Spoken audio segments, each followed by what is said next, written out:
Hello besties, welcome back to my channel. It's that time of year again. It's time for the Goodreads Choice Awards. Time to find out what the best books of 2021 are. This is one of my favorite times of the year. Now, this year I voted in 2 of the Goodreads Choice Awards categories. I voted for the best young adult fantasy book and also the best romance book. The results are out. I just went on Goodreads and saw that they're up, but before I went and looked at the final winners for 2021, I wanted to give you guys my thoughts and my ranking on the top 10 romance books of 2021, because this year I have read every single book that made it to the final round except for one. And then I thought we could actually go and look at the final rankings and see what the best romance book of 2021 is. I'm so excited. We can start with the book that I voted for, because I think it's safe to say that I want this one to be the winner, and that is The Spanish Love Deception. I definitely voted for this because this has been my favorite romance read of 2021, but I would love to see this book as the winner for multiple reasons. The main one,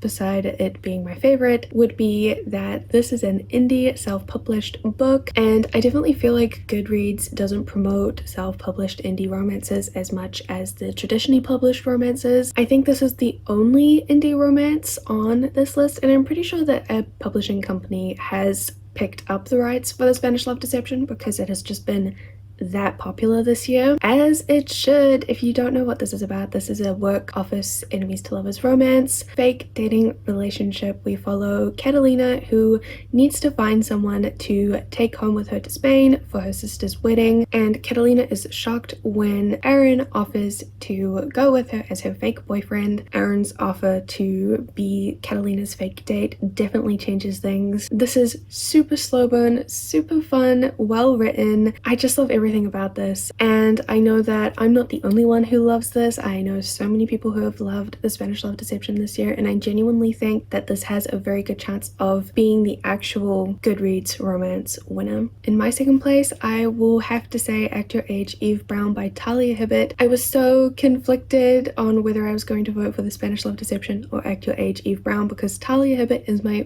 favorite romance author of all time, and so if Act Your Age, Eve Brown wins the finalists this year, I will be more than happy. This is also kind of very similar to The Spanish Love Deception. This is a work romance, enemies to lovers, grumpy sunshine romance. This is set in England in a bread and breakfast. Eve is looking for her first ever real job, and she accidentally lands herself a job as a chef at Jacob's Bed and Breakfast in the countryside. This was just such a delight. So sweet. Talia Hibbert, I love everything that she writes. Her characters are amazing. Her writing is fantastic. She brings the steam with her smart. It's so good. I really hope that this is up there in the rankings at least. Then, because this has been such a comfort romance for me this year, I have to say It Happened One Summer by Tessa Bailey would be next for me. I think this is probably my peak escapist romance read yet. This is another grumpy sunshine romance. We follow Piper, who is this kind of socialite from LA, and she's kind of having sort of a midlife crisis, and she gets into a little bit of trouble, so her stepdad sends her back to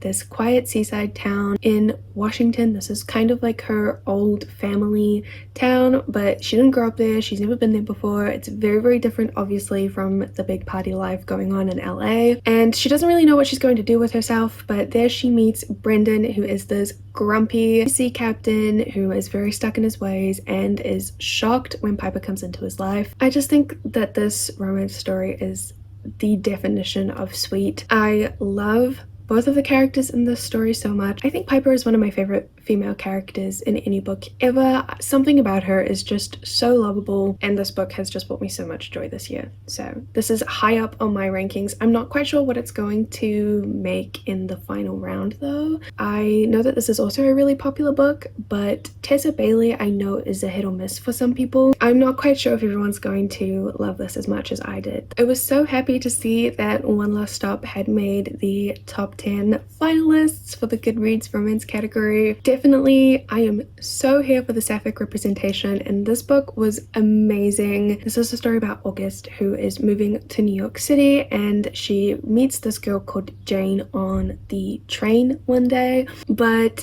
Jane, as dazzling and lovely as she is a little bit interesting and a little bit different. And I don't mean that in a she's not like other girls kind of way. I mean that in a Jane is from the 80s and is romance stuck on the train kind of way. So not only is this book a romance, it's also sort of like a mystery, trying to figure out Jane and how she came to be stuck on this train. Can she get off of this train? Will she end up going back to the 80s? Will she come and join the present time? Red, White and Royal Blue, Casey McQuiston's other book, did win the Goodreads Choice Awards the year that it was published, and I would absolutely love it if One Last Stop won this year as well. I don't think it will though. As much as this was hyped up for its release, I didn't hear as many rave reviews about it as I did Red, White and Royal Blue, so I don't think this is going to win, but I would absolutely love it if it did. Next on my list, I am going to put 7 Days in June by Tia Williams, because I think that this is one of the most beautiful romances I have ever read. This is a romance between two writers, Eva and Shane, who had met when they were teenagers, and they had a bit of a whirlwind sort of romance back in high school, but things ended very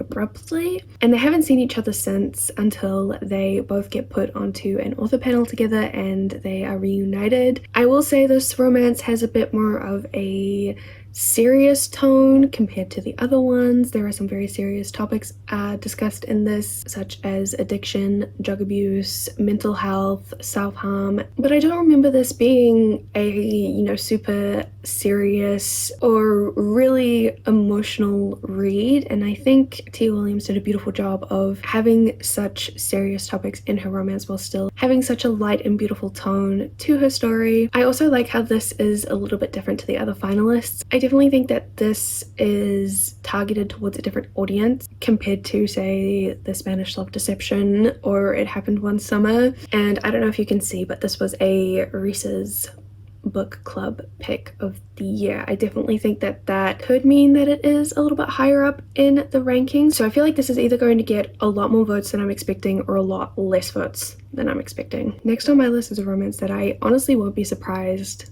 if it wins, because it has been so popular, especially the last few months, and that is The Love Hypothesis by Ellie Hazelwood. This is another Grumpy Sunshine fake dating romance, and this is published fan fiction, which, as someone who used to write and read fan fiction, I honestly really love seeing this in the finalists for 2021, and I definitely think that this was such a delightful read. This is so fluffy and so sweet. We follow Olive, who gets herself into a little bit of a predicament where she ends up having to fake kiss a professor at her science lab, Dr. Adam Carlson. There's a whole story behind it, but basically Olive kind of gets herself into this fake relationship with Adam. This isn't like a hot teacher-student romance though, if that's the impression that you're getting from this. While Adam is a professor at the university that Olive is studying at, they're not in separate fields, but like he teaches different classes to her. They don't ever like work together, but obviously they go to the same school, so they do see each other a lot, and it provides for a lot of entertaining situations. This is really just like so sweet, and I can see why everyone loves this, and as I said, it's been so popular, so I wouldn't be surprised, honestly wouldn't be surprised if this one. Next, I would put The Soulmate Equation by Christina Lauren. Christina Lauren is such a popular romance author duo that I really do think that the clout from their name could get them a lot of votes in this round. But honestly, I thought that this was just a perfectly fine romance. This is another fake dating romance actually. This follows Jess, who takes a chance on this dating app that claims that they can find your soulmate, and she's super shocked when she gets her results back, and not only has she been given a soulmate match, but it is with the founder of the app. She gets paired up with Dr. River, and the app is kind of like in the testing stages, and so when the founder himself gets a soulmate match, everyone really pushes them to fake date so they can get some really good PR for the app's release. This was really sweet and a really fun, enjoyable read, but I don't think that this really brings much to the table. I feel like dating apps, while it's obviously a very relevant thing in our society. I don't think they make for very good romance stories. I think it's kind of hard to do a good dating app romance story. But I don't know. I just don't think that this will be as high up as maybe other Christina Lauren books have been in the previous years. Next on my list, I am going to put The Hunt Principle by Helen Huang. Listen, I absolutely loved this book. I gave it 5 stars. It was wonderful. I thought it was such an incredible story, but I don't think that it's an incredible romance. This is the third and final book in a trilogy, but this book has a completely different vibe and tone compared to the other two in this series. So the male love interest in this story, Quan, was introduced in the first book in this series, and we saw him in the second book as well, and so everyone was very excitedly awaiting Quan's book, the third and final book in the series. But I definitely feel like this was Anna's story. Anna is our female main character, and we see she's dealing with a lot after a very sudden rise to fame. And while that's been great for her career, it's been very difficult for her to deal with in her day-to-day life. Not only that, but some very serious family issues come up. Someone in Anna's family becomes very seriously ill, and so Anna's family takes it upon themselves to take care of this person, and we're talking round the clock care. And this is really hard on Anna, who's already dealing with so much. And this book very heavily deals with Anna's mental health, specifically her decline in mental health. It is a romance, so there is a happily ever after. I don't want to make it out like this is a super dark and depressing book, but it is a very serious book, and it is so different to the other romances in this. And really, this doesn't feel like a romance when you're reading it. There is obviously the relationship between Anna and Quan, but I feel like this would be better suited in like maybe just a general fiction category. If only there was a women's lit category, I think that this would deserve the first place spot in that category. Unfortunately, I don't think this deserves to win the romance category. And then the book that is last in my rankings is People We Meet on Vacation by Emily Henry. Now, I read this and I thought that I quite enjoyed this. I gave this 4 stars, but the more that I looked back on this and thought about this book, the less I liked it. I think I've changed my rating to a 2 stars now, because something about this book, I don't like it. It kind of just screams toxic relationship to me. But this is about Alex and Poppy, who meet in college and become friends, even though they are quite different people and have very different interests, and they manage to keep up their friendship by going on holidays together every summer. At the very start of this book, we find out though that they've stopped going on their summer trips. Even after they graduated from university, they kept going on these trips, but something has happened and they haven't seen each other in about 2 years. This book kind of follows several timelines. We see all the vacations that they go on together as friends, but there is sort of the main focal timeline of the present day where they haven't seen each other for a few years, and they're meeting up for the first time, kind of also the last time, to see if they can fix their friendship and reunite, to see if they can work through what went wrong, what happened, why they stopped going on these vacations together. So this is kind of very angsty friends to lovers, and you know what? I love friends to lovers as a trope. I think it's so underrated. This should be everything that I love, but looking back on it, I just didn't buy the chemistry or the connection between Alex and Poppy as romantic interests for each other. As friends, totally. As lovers, not so much. And I also really didn't enjoy seeing there's a lot of near misses in this book. That's the only way I can think of to say it. Like a lot of times where one of them is dating someone else, like outside of their friendship, and the other one is obviously very jealous and doesn't like it. And I just like Love Rosie did that. That's the only book we need. Like Love Rosie owns that trope. The will they won't they near miss romance. This just didn't do it for me. This was a very popular book of the month book. So even though I've ranked this last, I honestly think that this could win. As I said, there was one book that I didn't read that made it to the finals, and that was The Ex-Hex. But honestly, I have heard a lot of mixed reviews about this, so I don't think that this actually has a chance at winning. But I've put this in my 10th place spot because I didn't read it. Those are my thoughts on the books. That's the order that I would rank them in this year. Now we get to see what won. Are you serious? People We Met on Vacation won. I did say it was popular. I did say I did think it could win. I honestly just didn't think that it would though. It won by it won with 88.7 thousand votes, but The Love Hypothesis was a very close second with 88.1 thousand votes. I'm glad I was right with The Love Hypothesis being so popular. Honestly happy that One Last Stop is in third place. That does make my heart happy. I am so upset to see The Spanish Love Deception fourth.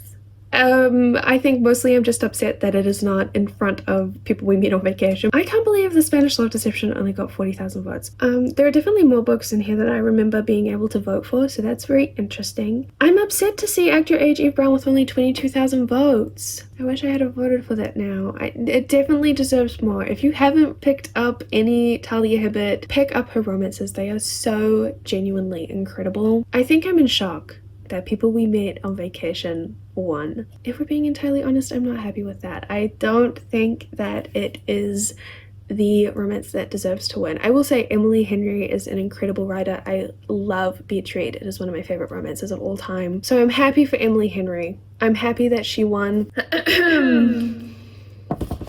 The Goodreads Choice Awards obviously are just a lot of fun, and obviously they're not like a very serious thing. Obviously it's just people voting for their favorites, but even then it might not be very serious, but I think it is very telling of the year that we've had. People We Meet on Vacation, angsty slow burn, holiday romance. With COVID and everything, I can see why this won. Also with The Love Hypothesis, with the published fan fiction, the fluffy fun vibes of it, I can see why that came second. Well, everyone on Goodreads has had their say. I've had my say in this video. Obviously I like my rankings a lot more, and I would highly recommend picking up every other romance book except for People We Meet on Vacation if you haven't already. This was fun. I hope you guys enjoyed this video. I will see you guys with another one sometime soon. Bye besties. I can't believe I said with my whole chest that Emily Henry wouldn't win.